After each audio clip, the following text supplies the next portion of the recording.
Hi friends, அஸ்ஸலாமு அலைக்கும். வீட்டிலே வெண்ணிலா ஐஸ்கிரீம் செய்கிறது எப்படின்னு சொல்லிட்டு ஒருத்தவங்க வீடியோ போட்டிருந்தாங்க. ஸோ அதை பார்த்து செய்யலாமேன்ட்டு ஆரம்பித்தேன். ஃபைனலாக எப்படி வந்ததுன்னு பாருங்கள். ஒரு கரண்டி அளவுக்கு கோதுமை மாவை பால் சேர்த்து மிக்ஸ் பண்ணி வச்சுக்கிட்டேன்.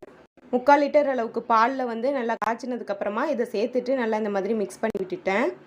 நம்ம இப்போ செய்ய போகிறது வெண்ணிலா ஐஸ்கிரீம். ஸோ அதனால் வெண்ணிலா எசன்ஸும் சேர்த்தாச்சு. கோதுமை மாவு சேர்த்தோன்னே கெட்டியாகும்னு சொல்லியிருந்தாங்க. பட் ஆனால் கெட்டியே ஆகலை. இருந்தாலும் நம்மளோட விடாமுயற்சியை கைவிடக்கூடாதுன்னு சொல்லிட்டு ஒரு பாத்திரத்தில் அதையும் ஊற்றி நான் ஃப்ரீசரில் வச்சுட்டேன். எடுத்து பார்த்தா ஐஸ் கட்டி மாதிரி இருந்துச்சு. அதை அப்படியே மிக்ஸி ஜாரில் போட்டு அடித்தாங்க. நானும் அதை மாதிரி அடிச்சுக்கிட்டேன்.